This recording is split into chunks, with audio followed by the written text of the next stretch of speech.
Welcome to The Explainer. Today, we're talking about India's massive plan to develop its cities and its villages at the very same time. We're digging into recent budget documents that lay out a fascinating dual strategy, one aimed at creating world-class urban hubs and, simultaneously, thriving rural communities. Okay, so let's start with the urban side of things.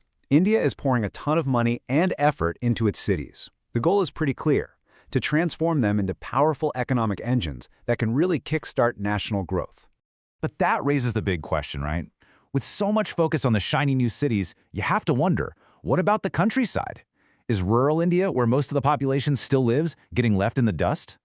What the documents show is that it's not an either-or situation. The government strategy is to tackle both at the exact same time.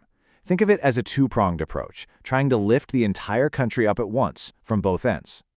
All right, so let's get into the specifics of the city plan. How are they actually going to do this? Well, it's not just about building a bridge here or a road there. It's a much bigger, coordinated push to create what the sources are calling urban growth hubs. And this isn't just one single program. It's more like a whole web of missions all working together. You've got PMA Urban, which is focused on housing for everyone. Then there's Emirates and the Swachh Bharat mission. Those are handling the absolute essentials, clean water, sanitation. And then you have the more futuristic stuff, right? The Smart Cities mission and the PME Basewa scheme, that's all about building for tomorrow with modern infrastructure and public transit. It's really the whole package. Okay, but how do you pay for all of this? Well, at the heart of this whole urban push is a really powerful new financial engine. And this is a big deal. It's called the Urban Challenge Fund. So, the Urban Challenge Fund, what exactly is it? What's its job? The budget documents actually lay it out for us pretty clearly. Basically, this fund is laser-focused on a few key areas. It's not just throwing money around. Its job is to help turn cities into those growth hubs we mentioned, to spark some creative redevelopment of urban spaces, and, this is absolutely crucial, to upgrade the basics, like water and sanitation. And we are not talking about a small amount of money here. Look at this number. That's 1 lakh crore rupees.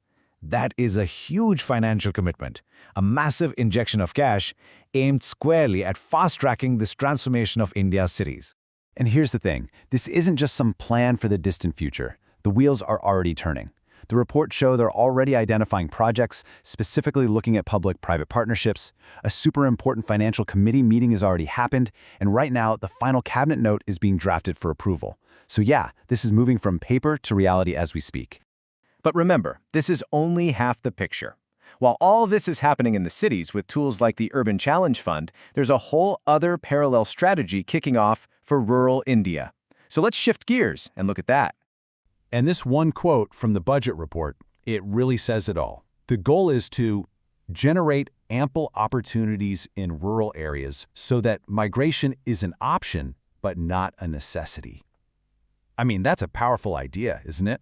It's all about giving people a genuine choice to stay and thrive right where they are. So, the big centerpiece of this rural strategy is a new program called the Rural Prosperity and Resilience Program, or RPRP for short. This is a huge, multi-sector program designed to really invigorate the rural economy from the ground up. And just like the urban plan, this is backed by a whole bunch of different schemes working together. You have the Pradhan Mantri Gram Sadak Yojana, that's all about connecting villages with good roads so they're not isolated.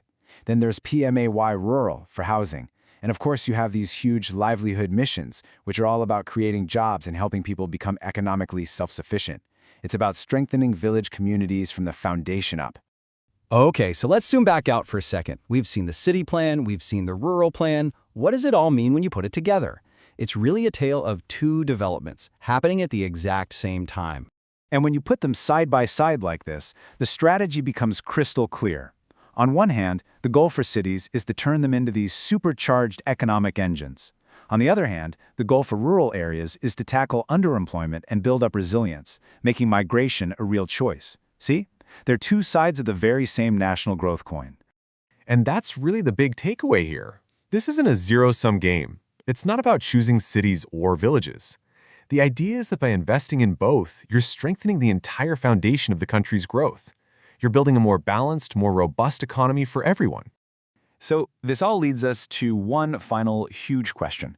How does a nation actually pull this off? How do you build world-class cities while making sure your villages don't just survive, but truly thrive? The documents give us the blueprint, for sure, but actually navigating this incredible balancing act, well, that's going to be the defining challenge and the biggest opportunity for India's entire development story.